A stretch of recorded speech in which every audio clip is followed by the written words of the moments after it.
Hi everyone, welcome to today's video. So ఈ వీడియోలో ABPSC group 4 ఉంది కదా. సో గ్రూప్ 4కి సంబంధించి కొన్ని అవేర్నెస్ వీడియోస్ అనేది చేస్తున్నాను. అవి వచ్చేసి ఆస్పిరెంట్స్కి చాలా బాగా హెల్ప్ అవుతాయి అనమాట.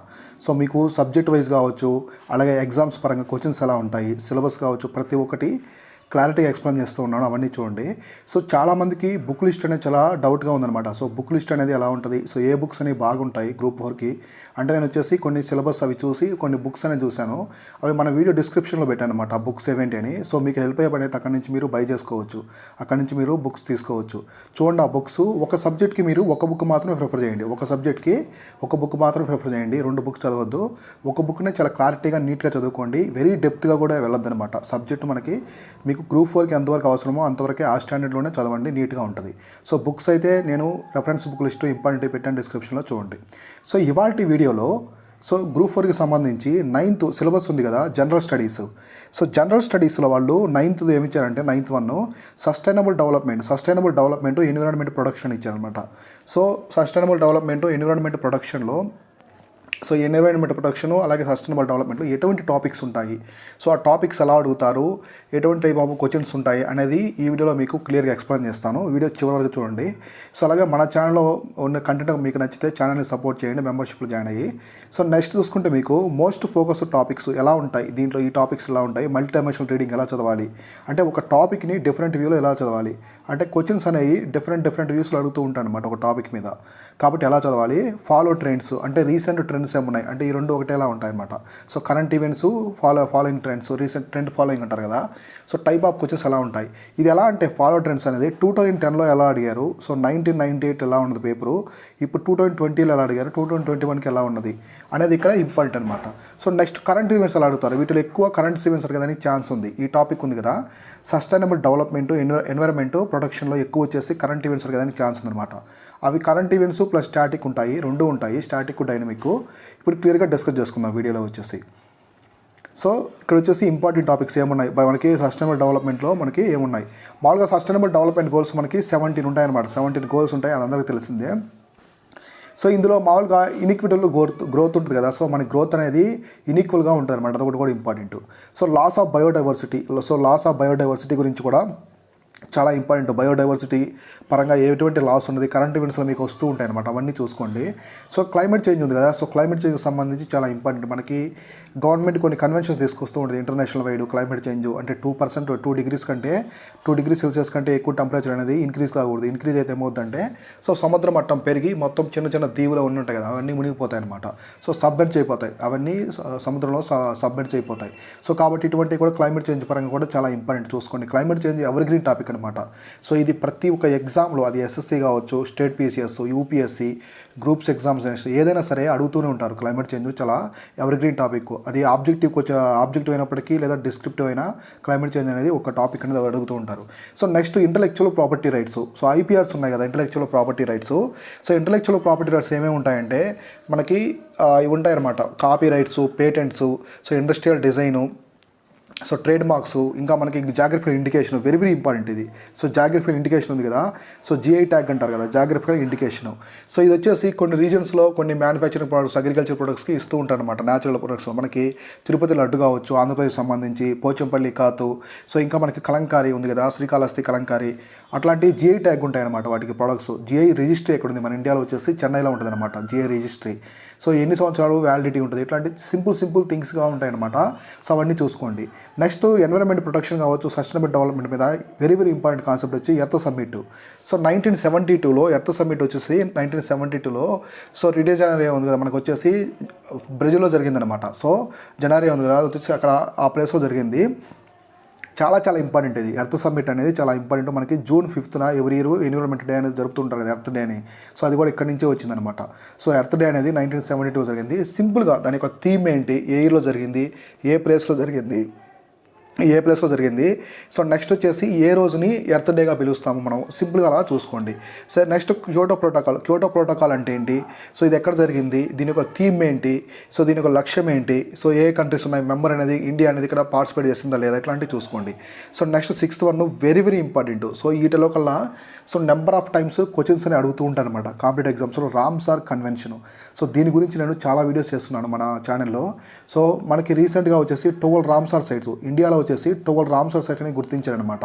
సో ఆ 12 రామ్సార్ సైట్ కూడా నేను వీడియోలో చేస్తున్నాను, ప్రీవియస్ వీడియో. సో డిస్క్రిప్షన్లో లింక్ పెడతాను చూడండి, చాలా చాలా ఇంపార్టెంట్. సో రామ్సార్ కన్వెన్షన్ అంటే ఇవన్నీ వెట్లాండ్స్ అనమాట. మనకి లేక్స్ ఉన్నాయి కదా, సరస్సులు, వెట్లాండ్స్, అవి వాటిని ప్రొటెక్ట్ చేయడానికి, వాటిని కన్జర్వేషన్ చేయడానికి ఒక కన్వెన్షన్ అనేది తీసుకొచ్చారనమాట. సో ఇది 1972లో రామ్సార్ అనేది ఇరాన్లో ఒక సిటీ అనమాట. ఇరాన్ కంట్రీ ఉంది కదా, సో ఇరాన్లో ఒక సిటీ. సో ఇరాన్లో ఉండే సిటీలో, రామ్సార్ సిటీలో ఒక కన్వెన్షన్ జరిగింది. అక్కడ ప్రపంచ దేశాలన్నీ పాల్గొని, సో ప్రపంచంలో ఉండే వెట్లాండ్స్ ఉంటాయి కదా, చిత్ర నెలలు, సరస్సులు, వీటిని కాపాడుకోవాలి, మ్యాంగ్రూవ్ ఫారెస్ట్ని అనే ఒక ఉద్దేశంతో దీన్ని తీసుకొచ్చారనమాట. సో ఫిబ్రవరి 24న మ్యాంగ్రూవ్ మనకి డే కూడా ఉందన్నమాట. రామ్సార్ అదే వెట్లాండ్ డే అంటారు కదా, అది కూడా ఇంపార్టెంట్. ఇవన్నీ చూసుకోండి. ఆల్రెడీ 12 రామ్సార్ సైట్ ఇండియా కొత్త గుర్తించినవి నేను చూశాను, కరెంట్ ఈవెంట్స్లో ఉన్నాయి. అది వీడియో చేస్తున్నాను చూడండి. కరెంట్ ఈవెంట్స్ ఖచ్చితంగా అడుగుతారు వీటి మీద. సో ఏపీలో ఏ ఉన్నాయి, రామ్సార్ సైట్ ఏమున్నాయి మనకి. సో కొల్లేరు లేక్ ఉంది. సో కొల్లేరు లేక్ వచ్చేసి రామ్సార్ సైట్ ఉన్నాయి. సో ఇలా చూసుకోవాలన్నమాట. ఇంకా మీరు ఏమి ఉన్నాయి, చిలకా లేక్ కావచ్చు, సో అష్టముడి, వెంబనాడు, ఇవన్నీ ఉంటాయన్నమాట. సో ఇంకా రామ్సార్ సైట్లు ఏమడుగుతారంటే, లార్జెస్ట్ రామ్సార్ సైట్ ఇండియాలో ఏది ఉంది, స్మాలెస్ట్ ఏముంది. లార్జెస్ట్ వచ్చేసి మనకి సుందర్బన్స్ అనమాట. సుందర్బన్స్ ముందు సెకండ్ లార్జెస్ట్ వచ్చేసి వెంబనాడు ఉన్నది కేరళలో. ఇప్పుడు సుందర్బన్స్ వెస్ట్ బెంగాల్ ఉంది.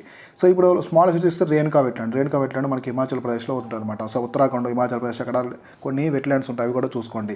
సో కాబట్టి రామ్సార్ సైట్ కన్వెన్షన్ చాలా చాలా ఇంపార్టెంట్. వీటన్నిటిలో కల్లా ఇది ఎక్కువ ఇంపార్టెంట్. ఐపీఆర్స్ కూడా చాలా ఇంపార్టెంట్. సో ఈ వీడియో లాస్ట్లో ఏ మోస్ట్ ఇంపార్టెంటో నేను ఎక్స్ప్లెయిన్ చేస్తాను చూడండి. సో నెక్స్ట్ వచ్చేసి 7th one world heritage site convention. మీకు ఆల్రెడీ తెలిసిందే కదా. సో వరల్డ్ హెరిటేజ్ సైట్ కన్వెన్షన్లో మీకు వరల్డ్ హెరిటేజ్ సైట్స్ ఉంటాయి కదా. సో రీసెంట్గా మన ఇండియాలో ఏవి వరల్డ్ హెరిటేజ్ సైట్స్ ఉన్నాయి, ఆంధ్రప్రదేశ్లో వరల్డ్ హెరిటేజ్ సైట్ ఏమన్నా ఉన్నాయంటే లేవనమాట. సో లేపాక్షి అయితే అప్లై చేస్తున్నారు, ఇంకా రాలేదు, దానికి ట్యాగ్ అనేది రాలేదు. సో రీసెంట్గా దేనికి వచ్చింది, మనకి తెలంగాణలో రామప్ప టెంపుల్కి వచ్చింది. సో నెక్స్ట్ వచ్చేసి లోతాల్ సిటీ ఉంది కదా, హరప్పన్ సిటీ, లోతాల్కి ఇచ్చారు. సో ఇలా మీరు చూసుకోండి, చాలా చాలా ఇంపార్టెంట్. రీసెంట్గా వచ్చినాయి ఎక్కువగా చూసుకోండి వరల్డ్ హెరిటేజ్ సైట్స్. ఇవి ఎవరిస్తారు, వరల్డ్ హెరిటేజ్ సైట్స్ అనేది ఎవరిస్తారు, యునెస్కో ఇస్తుంది అనమాట. సో మనకి యునెస్కో ఉంది కదా, సో యునెస్కో ఇస్తుంది. యునెస్కో హెడ్ క్వార్టర్స్ ఎక్కడ ఉంది, ఇలా మల్టీ డైమెన్షన్లో చదువుకోవాలి. ఇప్పుడు వరల్డ్ హెరిటేజ్ సైట్ అనగానే ఇది ఎవరిస్తారు, సో నెక్స్ట్ యునెస్కో ఇస్తుంది. యునెస్కో దేనికి, దానికి ఏం ఏంటి, వరల్డ్ హెరిటేజ్ సైట్ ఇవ్వడానికి ఎటువంటి క్రైటీరియా ఉంటుంది, అవన్నీ చెప్పాను అనమాట నేను ప్రీవియస్ వీడియోలో. చూడండి యునెస్కోకి హెడ్ క్వార్టర్స్ ఎక్కడ ఉంది, ఇవన్నీ మీరు నీట్గా చూసుకోండి. So next Vienna convention, protection of the ozone layer. ఇక్కడ మీరు జస్ట్ వియన్నా కన్వెన్షన్ ఎప్పుడు జరిగింది, ఏ ఇయర్లో జరిగింది, దీనికి ఒక మెయిన్ థీమ్ ఏంటి, protection of the ozone layer అనమాట. సో ఈ విధంగా చూసుకుంటే చాలు, సింపుల్గా ఈ విధంగా చూసుకోండి సరిపోద్ది. వియన్నా కన్వెన్షన్ అనేది దేని మీద సంబంధించింది. నెక్స్ట్ వచ్చేసి మాంట్రియల్ ప్రోటోకాల్ అన్నారు. సో మాంట్రియల్ ప్రోటోకాల్ 1987లో జరిగింది. దేని గురించి జరిగింది ఇది, సో ఇది వచ్చేసి depleting the ozone layer. So Vienna convention యొక్క మాడిఫైడ్ మీటింగ్ వచ్చేసి, మాడిఫైడ్ వెర్షన్ వచ్చేసి ఇది అనమాట, మాంట్రియల్ ప్రోటోకాల్. ఫస్ట్ వియన్నా జరుగుద్ది, తర్వాత మాంట్రియల్ ప్రోటోకాల్ జరుగుద్ది. సో వియన్నా అనేది ఏంటి, వియన్నా అనేది సిటీ అనమాట. ఆస్ట్రియా ఉంది కదా, సో ఆస్ట్రియా ఒక క్యాపిటల్ వచ్చి వియన్నా. మాంట్రియల్ అనేది ఎక్కడ ఉంది, మాంట్రియల్ అనేది కెనడాలో ఉంటుంది అనమాట. కెనడాలో వన్ ఆఫ్ ది సిటీ వచ్చేసి మాంట్రియల్. ఈ విధంగా మీరు చదువుకోండి, ఎందుకంటే ఎగ్జామినేషన్లో వాళ్ళు ఎలా అని అడగచ్చు. అదే మల్టీ డైమెన్షనల్ రీడింగ్ అంటే ఇప్పుడు ఈ కన్వెన్షన్ ప్రకారం మనం చదువుకుంటాం, ఈ కన్వెన్షన్ ఎక్కడ జరిగింది, ఏలో జరిగింది, అండ్ దీనికి ఒక మెయిన్ థీమ్ ఏంటి. కానీ వియన్నా అనే సిటీ అనేది ఎక్కడ ఉందో కూడా అడగవచ్చు అనమాట, ఛాన్స్ ఉంది. Group 4 standard, SSC standard, bachelor degree standard కాబట్టి ఖచ్చితంగా ఉంటుంది అనమాట ఛాన్స్. సో మాంట్రియల్ ప్రోటోకాల్ కూడా సేమ్ ఓజోన్ లేయర్కి సంబంధించింది.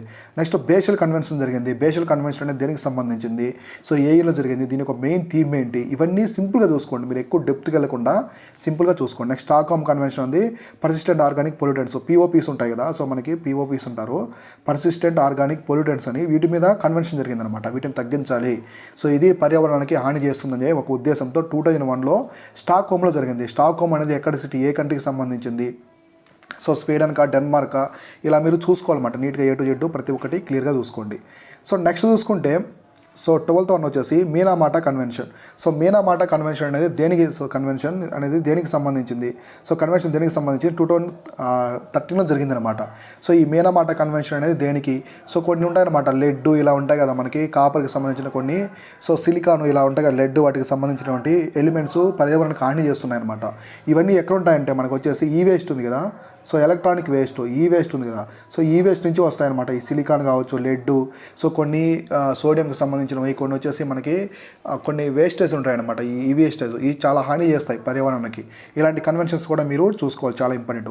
Next Paris agreement ever green topic అనమాట. ఇది ఎన్విరాన్మెంట్లో ఎవర్ గ్రీన్ టాపిక్ చాలా చాలా ఇంపార్టెంట్. 2015లో జరిగింది. సో 2015లో COP26 కాన్ఫరెన్స్ ఆఫ్ పార్టీస్ 26 ఇది వచ్చేసి so United Nations federation of convention on climate change UNFCCC ఉంది కదా, సో ఇది కండక్ట్ చేస్తుంది అనమాట ఈ సమ్మిట్ని. Paris COP26 conference of party సమ్మిట్ని వచ్చేసి United Nations federation of convention and climate change అని ఒకటి జరుగుతుంది అనమాట. సో ఇది కండక్ట్ చేస్తుంది. సో ఒక్కొక్క సంవత్సరం ఒక్కొక్క సిటీలో జరుగుతూ ఉంటుంది. సో 2015లో ప్యారిస్లో జరిగింది చాలా ఇంపార్టెంట్. అక్కడ వచ్చేసి ఎమిటర్స్ ఏమున్నాయి, సో మన ప్రపంచంలో గల ఎక్కువ కార్బన్ మీథేన్ ఎమిటర్స్ ఏమున్నాయంటే ఫస్ట్ వచ్చేసి USA ఉంది, తర్వాత వచ్చేసి చైనా, తర్వాత వచ్చేసి మనకి ఇండియా. సో ఈ విధంగా ఉన్నాయన్నమాట కార్బన్ ఎమిటర్స్, తర్వాత మీథేన్ ఎమిటర్స్ ఇవన్నీ ఉన్నాయి ఇక్కడ.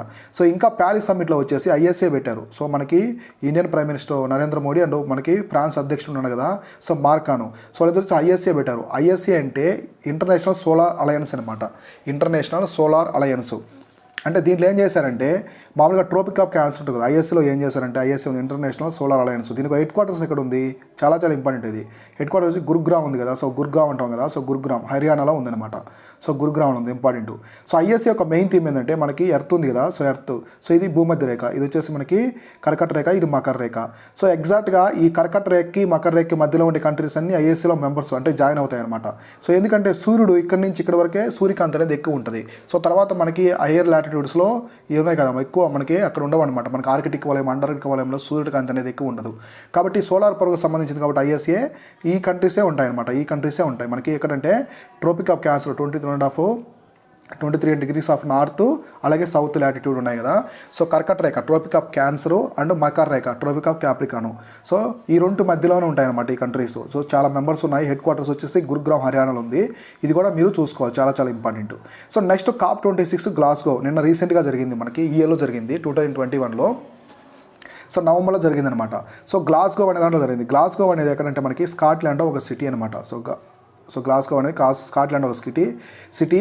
దీని గురించి నేను క్లియర్గా ఎక్స్ప్లెయిన్ చేశాను మన ప్రీవియస్ వీడియోస్లో. అంటే ఒక 10 వీడియోస్ ముందు COP26 నుంచి గ్లాస్గో ఉంది. దీని ఒక థీమ్ ఏంటి, ఇందులో కొన్ని ప్రాజెక్ట్ పెట్టారనమాట. యూరోపియన్ యూనియన్ అమెరికా కలిసి ఒక ప్రాజెక్ట్ తీసుకొచ్చింది, గ్లోబల్ మీథేన్ ప్రాజెక్ట్ అని.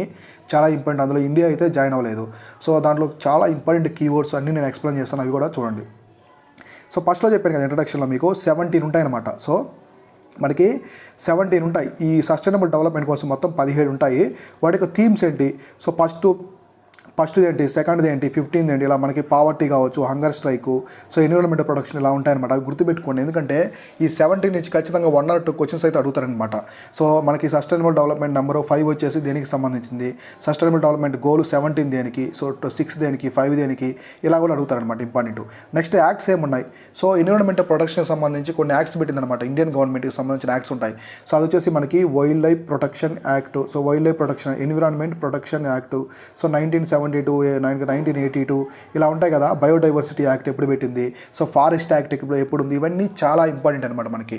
ఇవన్నీ మీరు నీట్గా చూసుకోండి, అడుగుతుంటారు. సో ఇది మనకి గ్రూప్ 2లో గ్రూప్ 1లో కూడా అడిగారు. ఎన్విరాన్మెంట్ ప్రొటెక్షన్ యాక్ట్ ఏ ఇయర్లో పెట్టారు, వైల్డ్ లైఫ్ ప్రొటెక్షన్ యాక్ట్ ఏ ఇయర్లో పెట్టారని చెప్పేసి అడిగారనమాట. ఏ ఇయర్లో ఇంట్రొడ్యూస్ చేస్తారు, ఇంప్లిమెంట్ చేస్తారని అడిగారు. చాలా ఇంపార్టెంట్, ఇవి కూడా చూసుకోండి.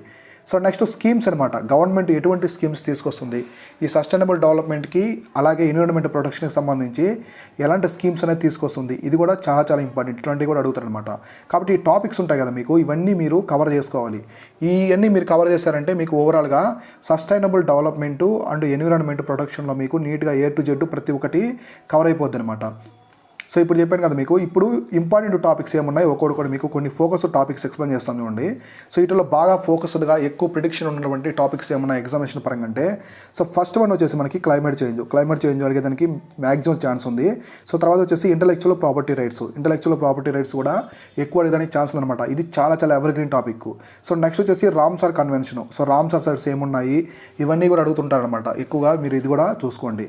సో ఈ 3 అయితే చాలా ఇంపార్టెంట్ ఈ 6లో. సో నెక్స్ట్ ఇంకా మనం చూసుకుంటే ఏమడుగుతారంటే మనకి, సో వరల్డ్ హెరిటేజ్ కన్వెన్షన్ ఉంది కదా, ఇది కూడా ఎక్కువ అడిగేదానికి ఛాన్స్ ఉందన్నమాట. సో దీని గురించి కూడా మీరు నీట్గా చూసుకోండి. సో ఇంకా చూసుకుంటే ఇక్కడ వచ్చేసి ఓజోన్ లేయర్ ఉంది కదా, మాంట్రిల్ ఒకటి, వియన్నా కూడా ఇంపార్టెంట్, అది కూడా మీరు చూసుకోవాలి.